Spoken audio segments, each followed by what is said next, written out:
My parents called me uneducated trash and kicked me out. Get out, you lowlife, Dad yelled. I earned $22 million, so I said, okay, and moved to my Florida beach house 3 weeks later. My name is Abigail Patterson, and I'm 34 years old. I built a $22 million business from nothing but an idea and determination.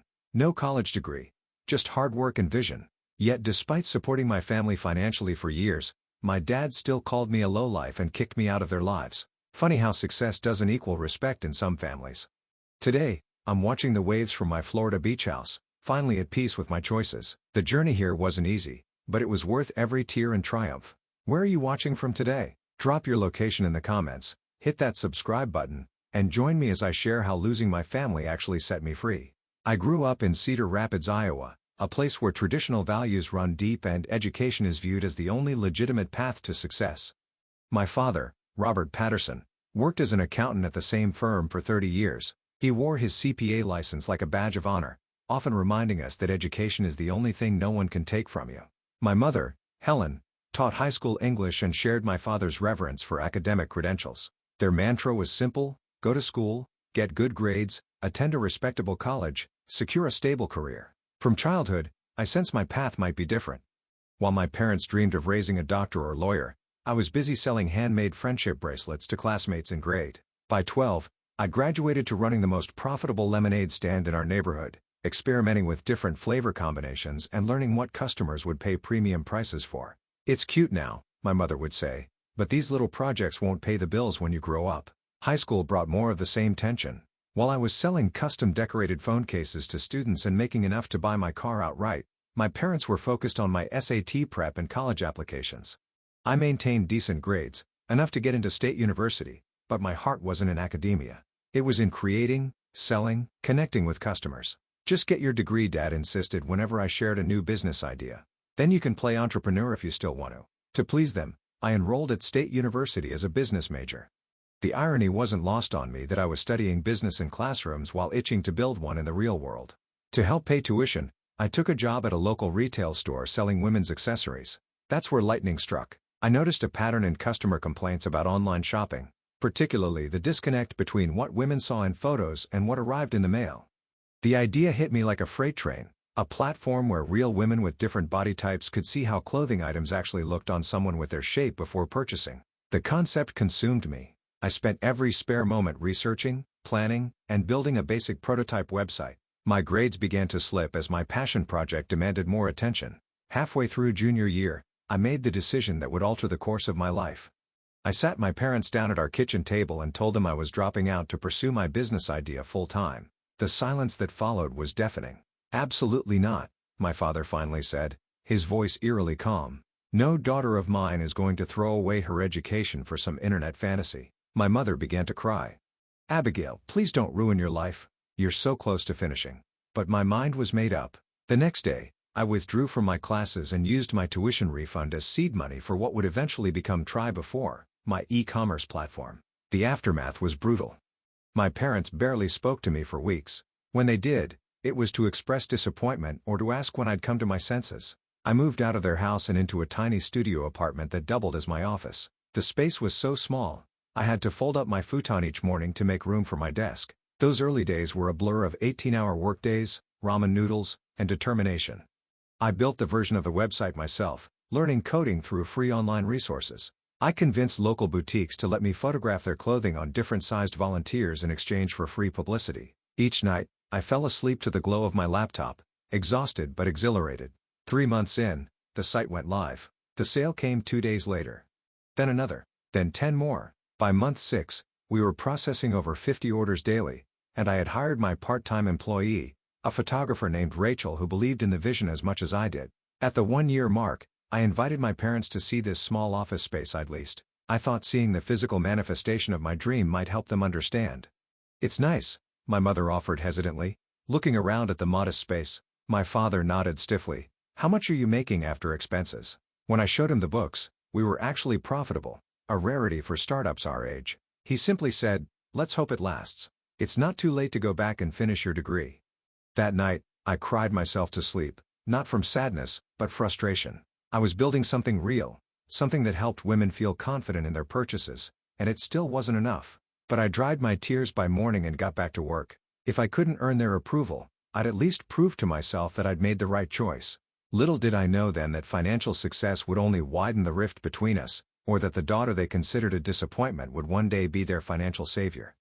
The transition from startup to actual company happened so gradually that sometimes I didn't notice the milestones until they'd passed. One day, I was working alone. The next, I had 5 employees crammed into our tiny office space, the air conditioning struggling to keep up with the body heat and humming computers. Try B4's concept resonated deeply with women tired of the online shopping disappointment cycle. Our platform allowed users to upload their measurements and see clothes modeled by women with similar body types. What made us unique was our real body approach. We refused to use professional models and instead featured actual customers who received store credit for modeling new arrivals. 18 months after launch, we hit a roadblock. Our server kept crashing from increased traffic, and we needed capital to scale properly. After 67 rejections from investors, many who suggested I find a technical co-founder code for a man who knows computers, I finally found a believer in Janet Kingsley, a female angel investor who had built and sold 2 tech companies. "You've created something I wish existed when I was younger," she told me after our pitch. "And you've done it without burning through mountains of cash. That's rare." Her investment of $500,000 for a 15% stake valued Tribe before at just over $3 million, a number that seems surreal to me. I celebrated by upgrading from ramen to actual groceries and finally paying myself a modest salary. With Janet's guidance and capital, we rebuilt the platform from the ground up, adding features users had been requesting, virtual try-on technology, size comparison across brands, and a community section where women shared styling advice. Our team expanded to 20 people, requiring a move to a proper office with conference rooms and a kitchen. The press began to take notice. Came features in local business journals, then fashion blogs, and finally a profile in Fast Company highlighting female founders disrupting e-commerce. Each media hit brought a surge of new users. By year 3, we'd crossed the $1 million revenue threshold. I bought myself a modest condo, nothing fancy, but mine, and sent my parents a check to help with some home repairs they'd been putting off. They cashed it without comment. At family gatherings, my father still introduced me as my daughter who didn't finish college, never my daughter who runs a successful tech company. My mother would find ways to steer conversations toward my cousin's academic achievements, Madison's law school graduation, Tyler's medical residency. "We're so proud of you all," she'd say, her eyes carefully avoiding mine. Once, at my grandmother's birthday dinner, an aunt asked about my business after seeing an article in her local paper. "Oh, Abigail got lucky with that internet thing," my father interjected before I could answer. "Good timing, right place." Like those people who bought Bitcoin early, I sat there, stunned into silence. For years of working until my eyes burned, of learning every aspect of e-commerce and programming, of building relationships with vendors and customers, reduced to lucky. That night, I added a sticky note to my bathroom mirror. "Your worth isn't determined by their recognition." By year 5, Try Before had grown to over 100 employees. We'd expanded internationally with dedicated sites for Canadian, UK, and Australian markets. Our revenue hit $8 million annually with healthy profit margins that would make most tech startups envious. Industry recognition poured in. I was named to Forbes 30 Under 30 list for retail innovation. We won a Webbby Award for Best Shopping Experience. CNBC featured me in a special on self-made entrepreneurs. I sent my parents links to every article, every award announcement, every television appearance. Sometimes they'd respond with a brief nice or congratulations. Most times, silence. At my high school reunion, former classmates approached me with awe and questions about entrepreneurship.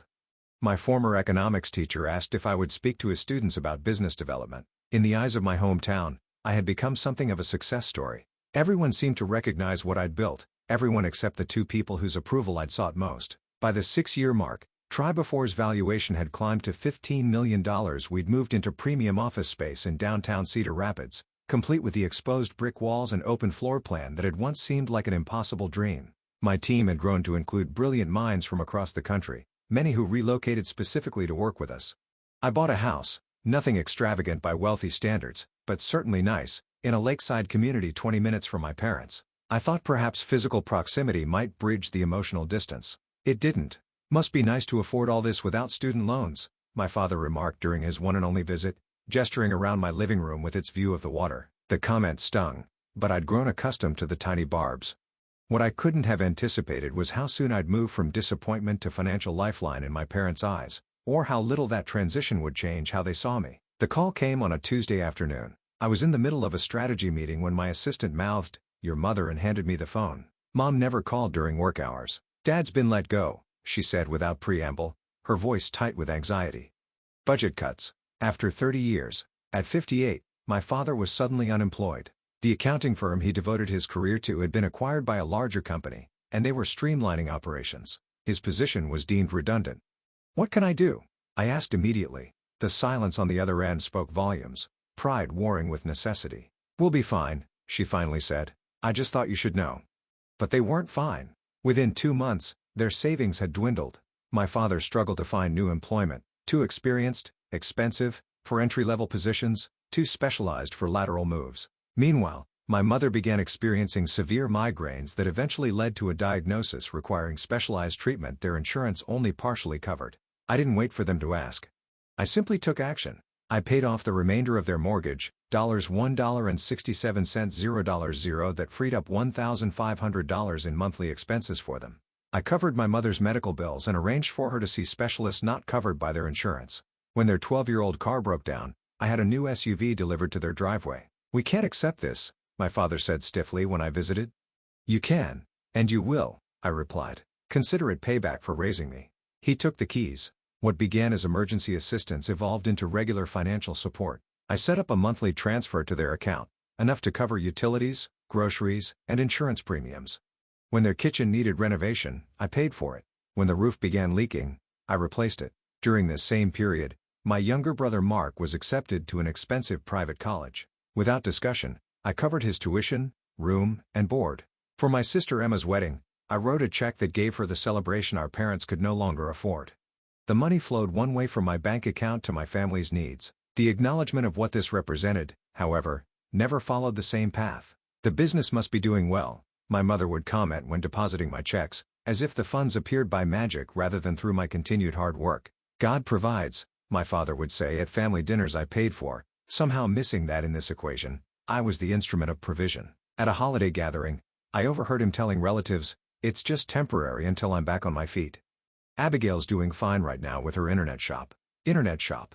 A $15 million company with international reach reduced to a hobby. My sister Emma noticed my expression and squeezed my hand under the table. "They just don't understand what you've built," she whispered. "But I do. It's amazing, Abby." That small acknowledgement meant more than she could know. As Try Before continued to grow, so did my family's financial dependence on me. Dad eventually found part-time consulting work, but it paid a fraction of his former salary. Mom's health issues prevented her return to full-time teaching. I became the unofficial family bank, the source of emergency funds, home repairs, car payments, and vacation money. Yet in family conversations, my business remained, that website thing, or Abigail's project. My parents accepted my money while simultaneously dismissing its source. The cognitive dissonance was stunning. At one Sunday dinner, after my father spent 20 minutes lamenting how kids today don't understand the value of education, I finally broached the subject. "Dad, do you realize that my company now employs over 150 people that we're projecting $12 million in revenue this year?" He looked up from his pot roast, which I had paid for, and smiled condescendingly. "That's nice, honey, but these internet businesses come and go. What happens when it all disappears? At least your brother will have his engineering degree to fall back on." I pushed my plate away, appetite gone. "I've been running this internet business for 7 years now. It's not disappearing." "Don't get defensive," my mother interjected. "We're just concerned about your future." The irony was almost laughable. They were concerned about my future while living on my present success. I began to realize a painful truth. The financial support I provided wasn't bringing us closer. If anything, it was creating a strange dynamic where my achievements had to be minimized so that their worldview could remain intact. Acknowledging that my path had led to greater financial success than theirs would require rethinking core beliefs they weren't prepared to question. And so we maintained this strange dance. I continued supporting them financially while they continued treating me like a lucky child playing at business. The arrangement took an emotional toll I wasn't fully aware of until it all came crashing down on Thanksgiving Day. Thanksgiving had always been a big production in the Patterson household. This year was no different, despite the fact that I was footing the bill for the heritage turkey, premium wines, and all the trimmings. I'd even paid for the recent dining room renovation that showcased my mother's antique china and crystal. The house smelled of sage and butter as relatives filtered in: aunts, uncles, cousins, my siblings, and their partners. I'd arrived early to help with preparations, eager for a rare day away from the office. Try Before was in the middle of our busiest season, with Black Friday and holiday shopping approaching, but family came. I was in the kitchen transferring rolls to a basket when I overheard my father's voice from the living room. He was speaking to my Uncle Philip, not realizing how sound carried through the heating vent. "Sure, Abigail's little company is doing fine now," he was saying, "but she was just lucky with her timing. She wouldn't amount to much if her business failed. No education to fall back on, you know?" My hands froze mid-task. The casual cruelty of his assessment, delivered so matter-of-factly, made my stomach clench. "Seems pretty successful to me," Uncle Philip replied. "Didn't she win some big award recently?" "Anyone can win awards these days," Dad responded dismissively. "But what has she really accomplished? No degree, no real credentials. Just got lucky with the website." I set down the basket before I could drop it, my hands trembling slightly. 7 years of 18-hour days. 7 years of solving problems, making payroll, creating opportunities for others. 7 years of supporting the very man who was dismissing everything I'd built. From the adjacent dining room, I heard my mother's voice joining the conversation. "We do worry about Abigail's future stability. The internet is so unpredictable, not like Jessica," and Linda chimed in, referencing my cousin who had recently completed medical school. "You must be so proud of her accomplishment." "Oh, we are," Mom agreed warmly. "A doctor in the family. Now that's something. Something. Unlike whatever it was I had created." I moved mechanically through dinner preparations, a strange numbness spreading through me. When we finally sat down to eat, I found myself observing my family as if from a distance, these people who had known me my entire life yet somehow couldn't see me at all. Midway through the meal, during a lull in conversation, I decided to share some news I'd been saving. "I have an announcement," I said, setting down my fork. "Try Before won the National Retail Innovation Award last week, and I've received an acquisition offer for $22 million. A moment of stunned silence followed. "$22 million? My brother Mark finally asked, eyes wide. I nodded. "I haven't decided whether to accept yet. But yes, that's the offer." The table erupted in excited questions and exclamations from everyone except my parents. My father continued eating as if I'd mentioned nothing more significant than a change in weather. My mother offered a tight smile that didn't reach her eyes. "What would you even do with that kind of money?" Dad finally asked, his tone suggesting I couldn't possibly have a sensible answer. "Well, for starters, I've been considering expanding into a new market segment," I began. "And perhaps anyone could get lucky like that," he interrupted, setting down his knife with precision. "What will you do when it all disappears?" "You're still uneducated." The table fell silent. Even the clink of silverware stopped. "Robert," my Aunt Linda murmured, clearly uncomfortable. But he wasn't finished. "It's true. Jessica has built something real with her medical degree. That's a future. This internet money, it's just temporary." I stared at him, something breaking loose inside me after years of careful restraint. "Temporary? Dad, I've been running this company for 7 years. I employ over 150 people. I've changed how women shop online." "We just worry about your stability," my mother interjected, playing her usual role as peacekeeper. "Your cousin Jessica is a doctor now. That's forever." The comparison was the final straw. "Jessica is brilliant, and I'm happy for her," I said carefully. "But why can't you be happy for me too? Why isn't what I've built good enough?" "Because it's not real," my father snapped. "It's just internet nonsense that could vanish tomorrow. Not real." I felt a strange calm settling over me as years of suppressed frustration crystallized into clarity. "Is the mortgage I paid off for you not real? Are Mom's medical bills I covered not real? Is Mark's college tuition not real? Is this renovation not real?" My father's face flushed dark red. "How dare you throw that in our faces? We never asked for your handouts." "They weren't handouts, Dad. They were support from a daughter who loves her family despite never feeling good enough for them." "We never said you weren't good enough," my mother protested weakly. "You didn't have to say it. You showed it every time you dismissed my business as luck, every time you called it temporary or questioned its legitimacy." My father pushed back from the table, standing so abruptly his chair nearly toppled. "I will not be spoken to this way in my own home. The home I paid off," I said quietly. His expression contorted with rage. "Get out," he hissed. "Get out, you lowlife. No daughter of mine speaks to me this way." The word lowlife echoed in the stunned silence. My mother gasped, but said nothing in my defense. My siblings stared in shock. I stood slowly, placing my napkin beside my plate. "I'm a lowlife who built a $22 million company and supported her family for years." Interesting definition. I looked around the table at the faces of my extended family witnessing this implosion. Some looked embarrassed, others uncomfortable. No one spoke up. "I'll go," I said, voice steady despite the earthquake happening inside me. "But let's be clear about what's happening here. I'm not being kicked out because I'm disrespectful. I'm being kicked out because I finally stopped accepting your disrespect. I walked out of the dining room, through the foyer with its new hardwood floors I had paid for, and out the front door. In my car, hands shaking on the steering wheel, I finally allowed the tears to come. 7 years of seeking approval from people who were fundamentally incapable of giving it. 7 years of proving my worth to those who had decided, long ago, that my path had no value. As I drove away from my childhood home, I didn't yet know that this breaking point would become my breakthrough. That sometimes the most painful rejections lead to the most necessary freedoms. I only knew that something had ended, and that despite the crushing pain in my chest, I had finally stood up for my truth. I spent that night in a hotel room, alternating between tears and a strange, hollow numbness. By morning, my eyes were swollen, but my mind had achieved an unnatural clarity. I took a personal day, my in-months, and sat by the window watching snow fall on the hotel parking lot. My phone had exploded with messages. From my sister Emma, Dad was way out of line. Are you okay? From my brother, Mark, that was insane. Call me. Even from Aunt Linda, your father should never have spoken to you that way. Conspicuously absent were any messages from my parents. Around noon, I called my best friend Miranda, who had moved to Boston years earlier but remained my emotional anchor. He called you a lowlife, she repeated after I recounted the previous night's events. Abby, that's not just disrespectful, it's cruel. Maybe I shouldn't have brought up the money, I said, still somehow finding ways to blame myself. Stop it, Miranda said firmly. You stated facts. He's been taking your money while belittling your success for years. That's not love, Abby. That's exploitation. Her words hit me like a physical blow. Exploitation. Had I been allowing myself to be used? But they're my parents, I whispered. I'm supposed to help them. Help, yes. Subject yourself to emotional abuse? No. Miranda's voice softened. Honey, would you let a friend or employee be treated the way your parents treat you? The question hung in the air. Of course, I wouldn't. I'd built a company culture based on respect and recognition of achievement.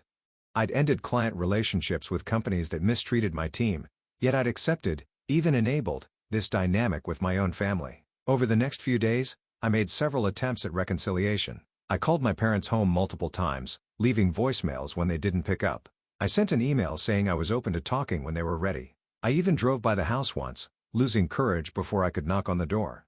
A week passed, then two. Their silence spoke volumes. Meanwhile, the acquisition offer deadline was approaching.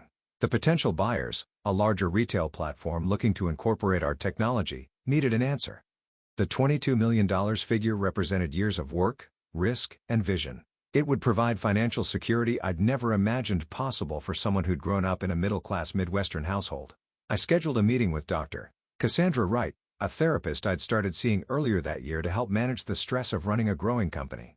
Now our session focused on something much more personal. Your parents have shown you exactly who they are and what they value, Dr. Wright said after listening to my story. The question is, can you accept that reality rather than continuing to hope for the parents you deserve but don't have? What about the acquisition? I asked. Part of me feels like if I take it, I'm giving up on proving myself to them. She leaned forward. Abigail, you've been trying to prove yourself for 7 years. At what point do you accept that the goalpost will keep moving? That night, I made 2 decisions. I would accept the acquisition offer. I would use this opportunity to create distance, both physical and emotional, from the toxic family dynamic I'd been enabling. The next morning, I called Janet Kingsley, my initial investor and now board member. I'm accepting the offer, I told her, but I have one condition. I want to relocate the headquarters to Florida. Florida? She questioned. That's quite a change from Iowa. I need a fresh start, I said simply. Janet, who had become something of a mentor over the years, was silent for a moment. This is about your family, isn't it? I hadn't shared the details of Thanksgiving with her, but she was perceptive enough to have noticed the pattern over the years. Yes, I admitted. I can't keep trying to win approval that's never going to come. It's affecting my mental health and, honestly, my leadership. You don't need my permission, she said kindly, but for what it's worth, I think it's the right call. Both the acquisition and the move. The wheels were set in motion. The acquisition would be structured as an initial payment with a 3-year earn-out period where I'd continue leading the division. The buyers were amenable to the Florida relocation, as they had offices in Miami already. During this transition period, my siblings reached out separately. Emma came to my office one afternoon, eyes red from crying. I should have said something at Thanksgiving, she said. I'm so sorry, Abby.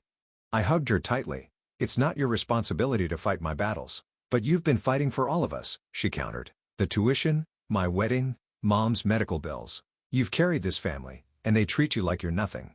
Mark's approach was different. He called to tell me Dad had reached out to him about help with some expenses. I told him to ask you, he said. He said he'd rather not. What happened? Are you cutting them off? The question caught me off guard. I hadn't actually made that decision consciously, but I realized I'd stopped the automatic transfers to their account after Thanksgiving. I'm taking a step back, I said carefully. They can't treat me like I'm worthless while simultaneously relying on my financial support. That's fair, Mark conceded. But, Abby, they really do need help. The old guilt surged up. What kind of help? The property taxes are due.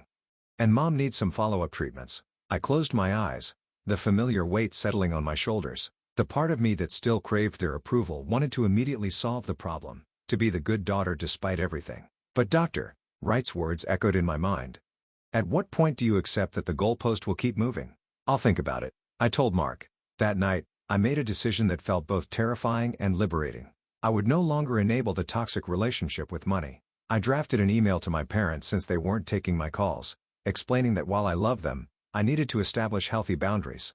I cannot continue to provide financial support to people who don't respect me or what I've built, I wrote.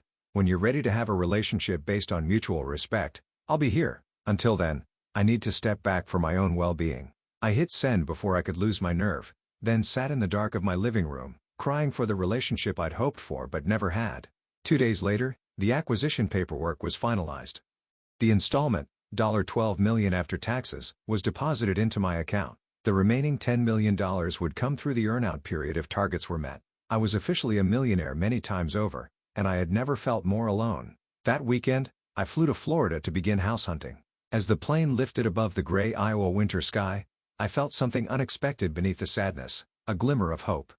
Perhaps, in leaving, I could finally find what I'd been searching for all along, not their approval, but my own peace. The beachfront property wasn't the largest or most expensive on the market, but something about it called to me immediately. 3 bedrooms, wraparound deck, floor-to-ceiling windows, facing the Gulf of Mexico. It was nothing like the practical Midwestern homes I'd grown up in.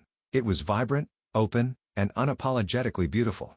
It's perfect, I told the realtor after the walkthrough. I'll take it.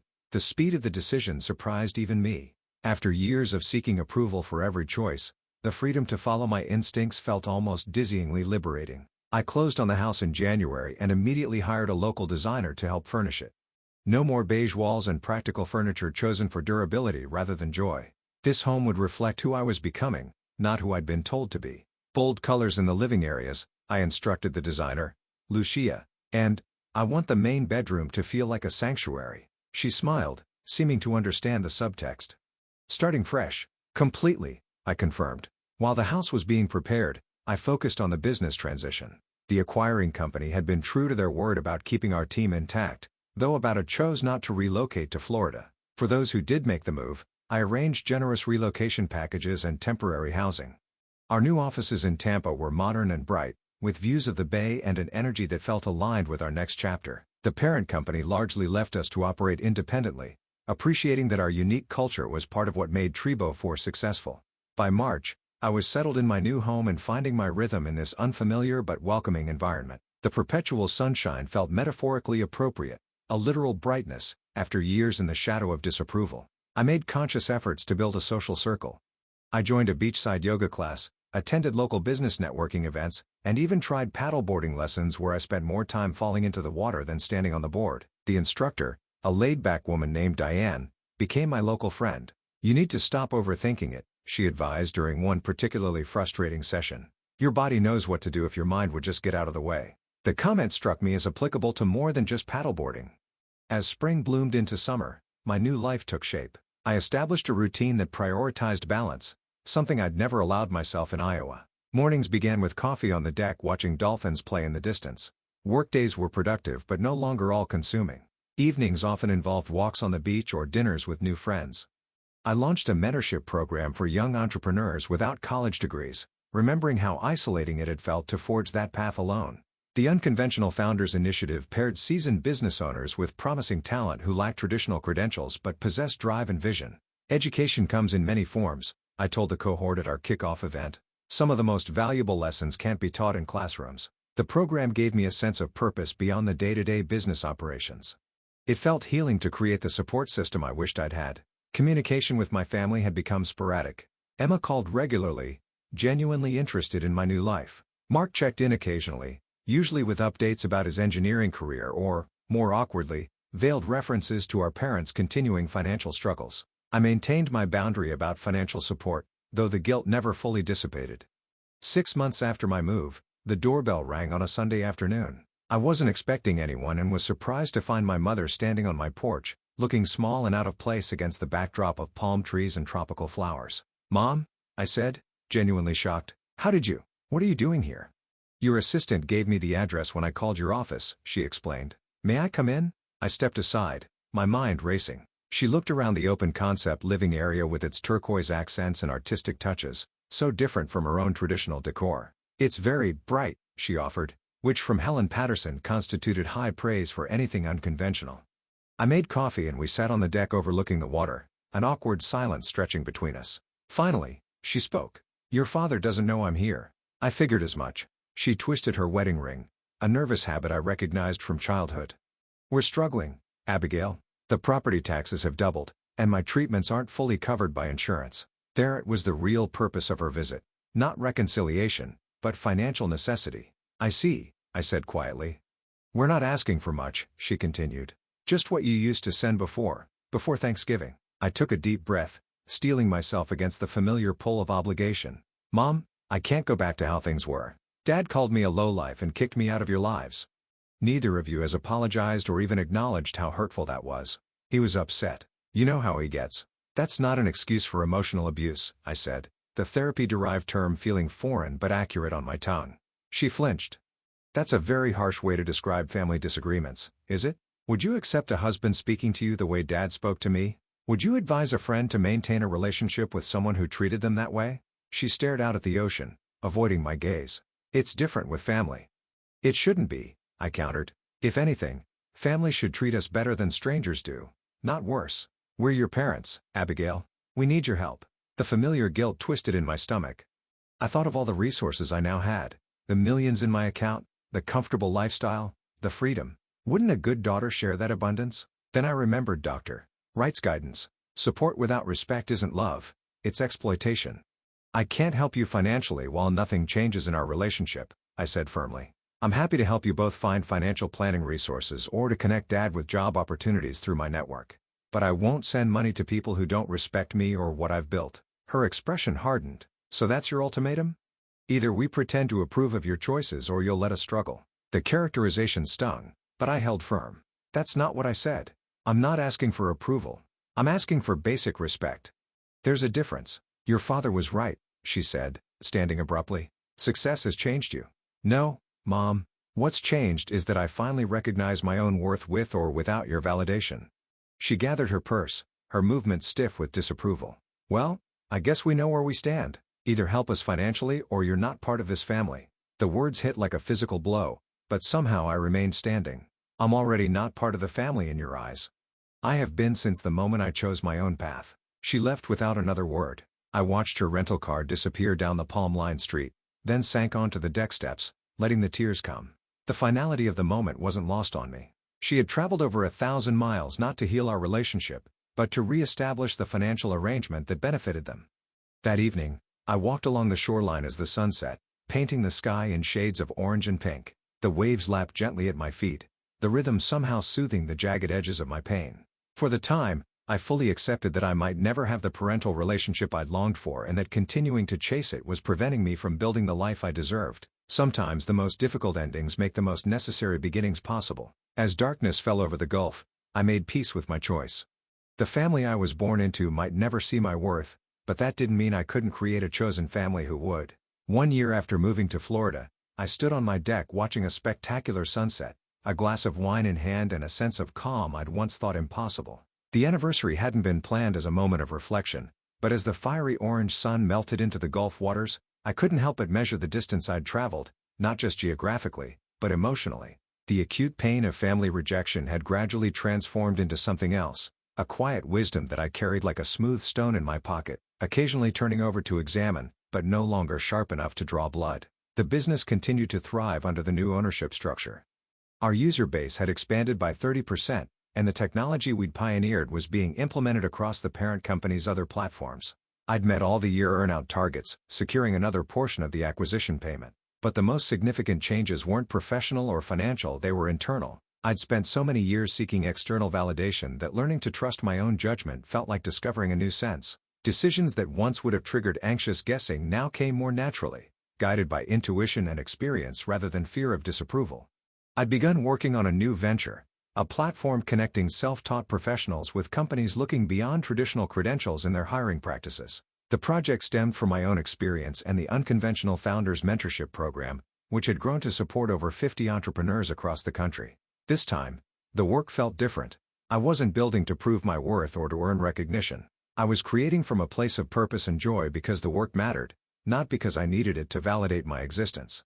My social circle had expanded to include a diverse group of friends who knew me as I was now, not as the perpetual disappointment I'd been cast as in my family narrative. We gathered for beach bonfires, community volunteer days, and lazy Sunday brunches where conversations flowed naturally, unburdened by decades of unspoken resentments. Therapy continued to be a cornerstone of my healing journey. Dr. Wright had connected me with a colleague in Tampa, Dr. Martinez, who specialized in family estrangement and adult children of emotionally immature parents. The hardest part for many people, Dr. Martinez observed during one session, is accepting that they didn't do anything wrong. That sometimes, no matter how perfect you try to be, some parents are simply incapable of giving the love and recognition their children deserve. That permission to stop blaming myself for a dynamic I hadn't created was perhaps the most liberating aspect of my healing. In April, my phone rang with an unexpected caller ID, Emma. "Hey stranger," I answered, smiling. Though we spoke regularly, she rarely called midweek. "I did something you might not like," she began, uncharacteristically hesitant. "Should I be sitting down for this?"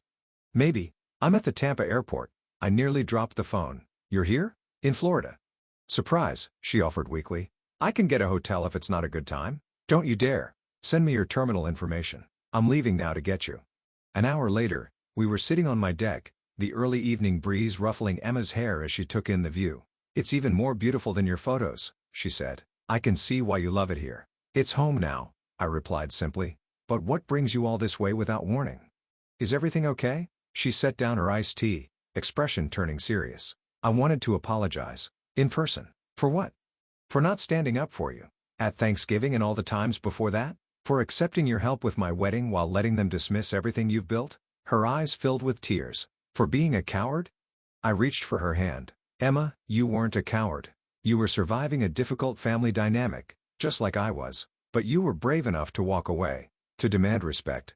She wiped at her eyes. "I've been playing along, keeping the peace, and watching how they talk about you when you're not there. It's not right, Abby." "What do they say?" I asked, not sure I wanted to know but needing to hear it anyway.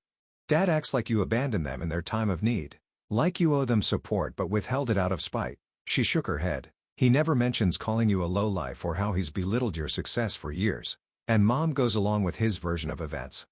The information hurt, but less than it once would have. "I'm not surprised. I tried to defend you at Easter dinner," Emma continued. "I pointed out everything you'd done for the family before the fallout. Dad accused me of taking sides and Mom cried.